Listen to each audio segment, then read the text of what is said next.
ಶಿವಶರಣರನ್ನ ಈ ವೇದಿಕೆ ಮೇಲೆ ಮತ್ತು ವೇದಿಕೆಯ ಮುಂಭಾಗಡೆ ಕೂತ್ಕೊಂಡಿರ್ತಕ್ಕಂಥ ಎಲ್ಲ ಸ್ವಾಮೀಜಿ ಅವರಿಗೆ ಅನಂತ ಪ್ರಣಾಮಗಳನ್ನು ಸಲ್ಲಿಸುತ್ತಾ,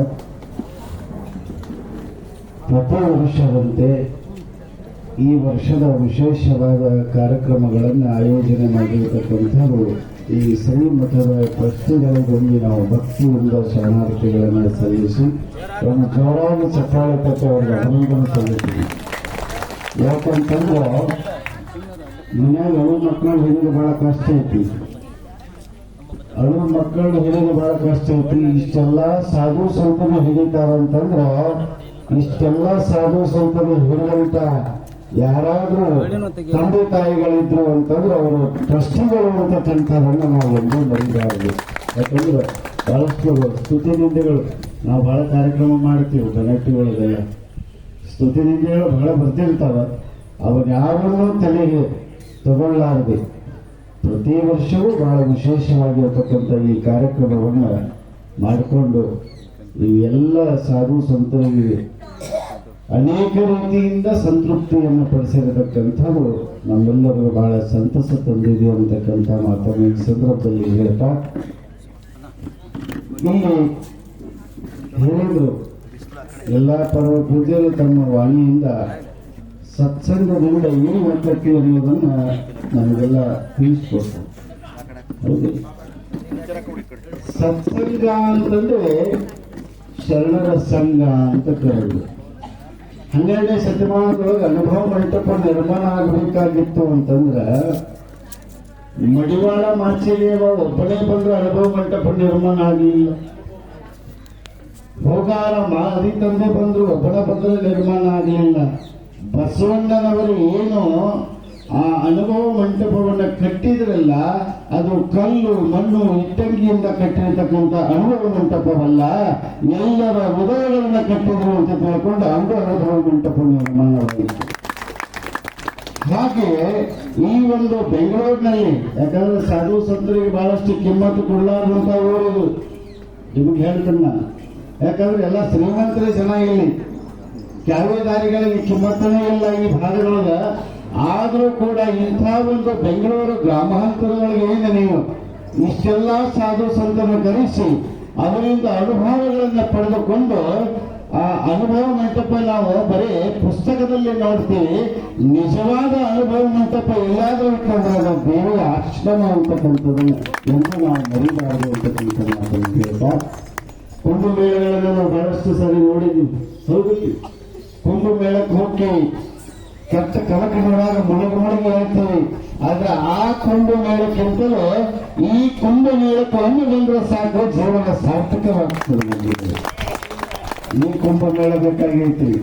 ಆ ಕುಂಭಮೇಳ ತಗೊಂಡು ಏನು ಮಾಡುವುದು? ಸಾವಿರಾರು ಜನ ಹೋಗ್ತಾರೆ ಸಾಧು ಸಂತರು. ಇಲ್ಲಿ ಬರೇ ಬದಲೇನಿಕೆ ಅಷ್ಟೇ ಇರುವಾರಕ್ಕಂತ ಇವರೆಲ್ಲರ ಸಾಧು ಸಂತರ ಅಂತರಾತ್ಮ ಹೇಗಿದೆ ಅಂತಂದ್ರೆ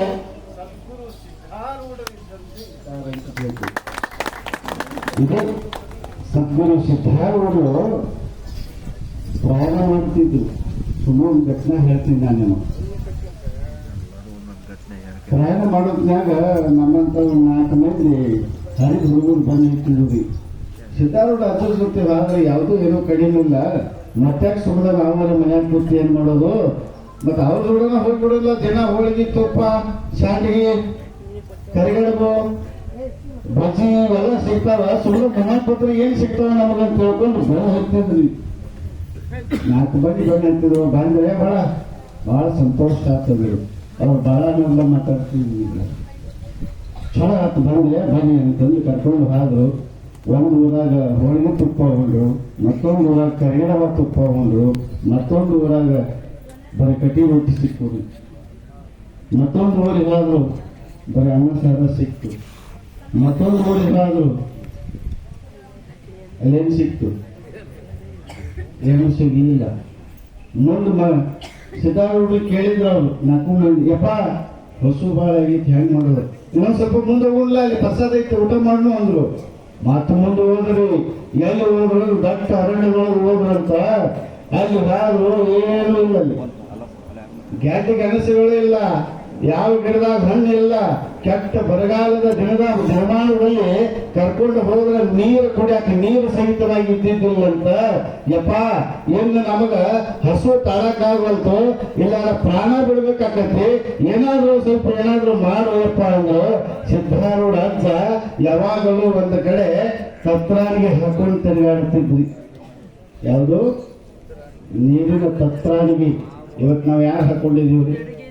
ಒಂದು ಬಾಟ್ಲಿ ಇಟ್ಕೊಂಡು ಹೋಗಿಲ್ಲ, ತತ್ರಾಣಿಗೆ ಇಟ್ಕೊಂಡಿದ್ದ. ಒಂದು ಕಡೆ ಏನಿತ್ತಂದ್ರ ಪರ್ಯಾಯ ಇತ್ತು, ಪರ್ಯಾಯ ಒಳಗೆ ಊಟ ಮಾಡ್ತಿದ್ರಿ.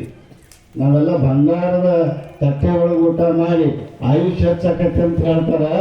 ಆಯುಷ್ಯ ಎದಕ್ಕೆ ಹೆಚ್ಚಾಗೈತಿ ಅಂತಂದ್ರೆ ಸಿದ್ಧಾರೂಢ ಅಪ್ಪನಂತವ್ರಿ ಅದು ಪರ್ಯಾಯ ಒಳಗೆ ಊಟ ಮಾಡ್ಯಾರ ಅಂತ ಹೇಳ್ಕೊಂಡು ಅವ್ರಿಗೆ ಆಯುಷ್ಯ ಹೆಚ್ಚಾಗಿತ್ರಿ. ಅವಾಗ ಯಪ್ಪ ಹಸುವಾಗೈತಿ ಅನ್ನಕತ್ರು. ಒಂದು ಎಡೆ ಭೂಮಿ ಒಳಗೆ ಕೂತ್ರು, ಮಣ್ಣು ಸೋಸಿದ್ರು. ಮಣ್ಣು ಸೋಸಿ ಅದ್ರಾಗ ಹಾಕಿದ್ರು, ಪರ್ಯಾಯ ಒಳಗೆ ಹಾಕಿದ್ರು. ಆ ತತ್ರಾಣಿಗೆ ಒಳಗಿರ್ತಕ್ಕಂಥ ನೀರು ತಗೊಂಡು ಅದ್ರಾಗ ಹಾಕಿದ್ರು, ಕುಡಿಯಲು ಅಂಬಲಿ ಅಂದ್ರು.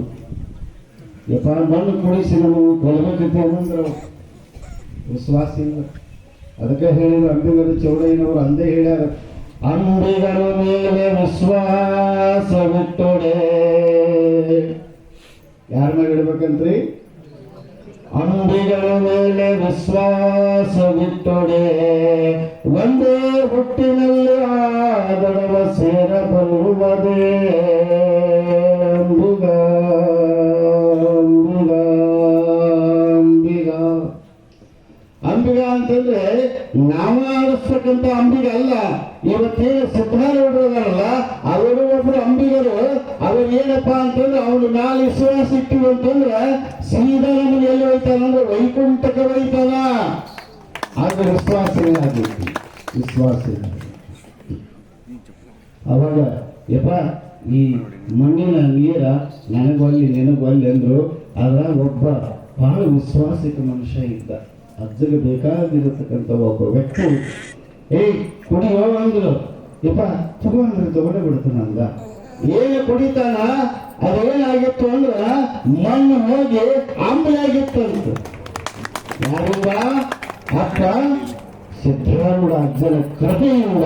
ಹಾಗಾದ್ರೆ ನಾವು ನೀವುಗಳೆಲ್ಲ ಬಂದಿವಲ್ಲ, ನಾವು ಬರೀ ಕಾಯ ಇಟ್ಟುಕೊಂಡು ಬಂದಿದ್ದೀವಿ. ಇದನ್ನ ಕಾಯವನ್ನ ಕೈಲಾಸ ಮಾಡತಕ್ಕಂಥ ಶಕ್ತಿ ಯಾರಲ್ಲಿ ಐತಂದ್ರೆ ಗುರು ಸಿದ್ಧಾರೂಢರ ಹತ್ರ ಇದೆ. ಈ ಕಾಯವನ್ನು ಕೈಲಾಸ ಮಾಡುವಂತ ಶಕ್ತಿ ಇದೆ ಬಂಧುಗಳೇ. ಅಂತ ಕಾಯವನ್ನು ಕೈಲಾಸ ಮಾಡಿಕೊಳ್ಳುವಂತ ಶಕ್ತಿ ಸದ್ಬುದ್ಧಿ ನಮಗ ನಿಮಗ ಎಲ್ಲರಿಗೂ ಕೊಟ್ಟು ಕಾಪಾಡಿ ಅಂತ ನಾನು ಹಾರೈಸುತ್ತಾ, ಸಮಯ ಬಹಳ ಆಗೈತಿ. ಕೆಲವು ಮಂದಿ ಹೊಟ್ಟೆ ಹೊಸದೈತಿ, ಕೆಲವು ಮಂದಿ ಅಗಾಡಿ ಕಡೆ ತಿರುಗಾಡಕ್ಕೆ ಹೊತ್ಯಾರ, ಕೆಲವು ಮಂದಿ ಯಾವಾಗ ಮುಗಿಸ್ಯಾರ ಯಾವಾಗ ಊರು ಬಾಳಂತ ಅಂತಾರ. ಆದ್ರೂ ಕೂಡ ನಿಮ್ಮನ್ನು ಹಿಡಿದು ಇಟ್ಕೊಂಡು ಕೊಡ್ತಾರಲ್ಲ, ಇದೊಂದು ಬಹಳ ದೊಡ್ಡ ಗ್ರೇಟ. ಒಂದು ಮಾತು ಹೇಳ್ತೇನೆ ನಾನು, ಈ ಮಾತು ಹೇಳಿ ಮುಗಿಸ್ತೀನಿ. ಒಂದು ಊರಾಗ ಒಂದು ಕಡೆ ನಾನು ಪ್ರವಚನಕ್ಕೆ ಹೋಗಿದ್ನವ. ನಾವು ಪ್ರವಚನಕಾರ ಅಂದ್ಕೊಳ್ಳಿ ಸ್ವಲ್ಪ ನಮ್ಗೆ ಮಾಹಿತಿ ಸಿಕ್ತಂದ್ರೆ ರಿಸೀವ್ ಹೇಳ್ದಂಗ್ರಿ. ಊರಾಗ ಪ್ರವಚನಕ್ಕೆ ಹೋಗಿದ್ವಿ.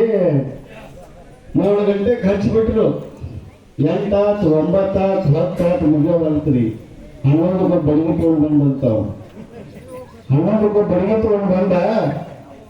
ಅವಾಗ ಇವನು ಪ್ರವಚನಕಾರ ಬಡಿಗೆ ನೋಡಿ ಮಾತು ನಿಲ್ಲಿಸ್ಬಿಟ್ರಿ ಅಪ್ಪನ. ಪ್ರವಚನಕಾರ ನೀ ಸುಮ್ಮನೆ ಹೇಳೋದು ಮಾಡೋದು ಅಲ್ಲೂ ಮರ ಕಿಟ್ಟುಗ ಮಾಡಿ ಇಪ್ಪತ್ತು ಬಡಿಗೆ ತಂದಿ, ಆ ಕಡೆ ಹೋಗಿ ಈ ಕಡೆ ಹೋಗಿ ನೀನು ಬಡಿಗೆ ನೋಡಿ ಐದು ಬಿಟ್ಟ ಹೇಳುತ್ತಾವ.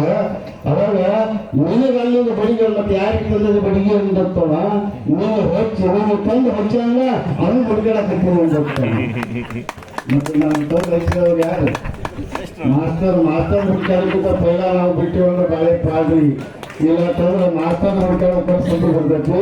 ಮಾಸ್ತರ ಇದನ್ನು ಪ್ರತಿ ವರ್ಷ ವಿಶೇಷವಾದ ಕಾರ್ಯಕ್ರಮಗಳನ್ನು ಮಾಡಿ ನಾವು ಕೂಡ 700 ಕಿಲೋಮೀಟರ್ ಮೇಲಿಂದ ನಿನ್ನೆ ರಾತ್ರಿ ಬಿಟ್ಟು ನಿನ್ನೆ ಸಾಯಂಕಾಲ ಇಲ್ಲಿವರೆಗೆ ನಾವು ಬಂದು ಈ ಕಾರ್ಯವನ್ನು ಯಶಸ್ವಿ ಮಾಡಿದರೆ ನೀವೆಲ್ಲ ನಿಮ್ಮ ಕಾರ್ಯಕ್ಕೆ ಬಸವಾದೀಶ್ವರರ ಆಶೀರ್ವಾದ ಸದಾ ಇಳಿ ಅಂತ ನಾನು ಹಾರೈಸುತ್ತ, ಅಷ್ಟೇ ಅಲ್ಲ ಮಡಿವಾಳಪ್ಪನ ಆಶೀರ್ವಾದ ನಿಮ್ಮ ಮೇಲೆ ಕಾಯಂ ಐತಿರ್ತು ನಾನು ತಿಳ್ಕೊಂಡೀನಿ. ಯಾಕಂದ್ರೆ ಮಡಿವಾಳಪ್ಪನದ ಅನುಭವ ಮಂಟಪನ ಹೇಳಿ ಯಾಕಂದ್ರೆ ವೀರಗಂಟಿ ಮಡಿವಾಳೇಶ ಅಂತ ಹೆಸರು ಕರೆದವರು. ಹಾಗಾಗಿ ಅಂಥ ಒಂದು ವೀರತನವನ್ನ ಗಳಿಸಿಕೊಂಡಿರ್ತಕ್ಕಂಥ ಇವರೇನು ಮಡಿವಾಳ ಸಮಾಜದ ಎಲ್ಲ ಸಮಾಜ ಬಾಂಧವರು ಹೊರಕೊಂಡು ಅನೇಕ ವೀರಗಂಟೆಯನ್ನು ಬಾರಿಸ್ತಾ ಇದ್ದಾರೆ. ಇನ್ನೂ ವೀರಗಂಟೆಯನ್ನು ಬಾರಿಸುವಂತ ಹೋಗಲಿ ಅಂತ ಹಾರೈಸಿ ತಮ್ಮೆಲ್ಲರ ಸಮಾವೇಶ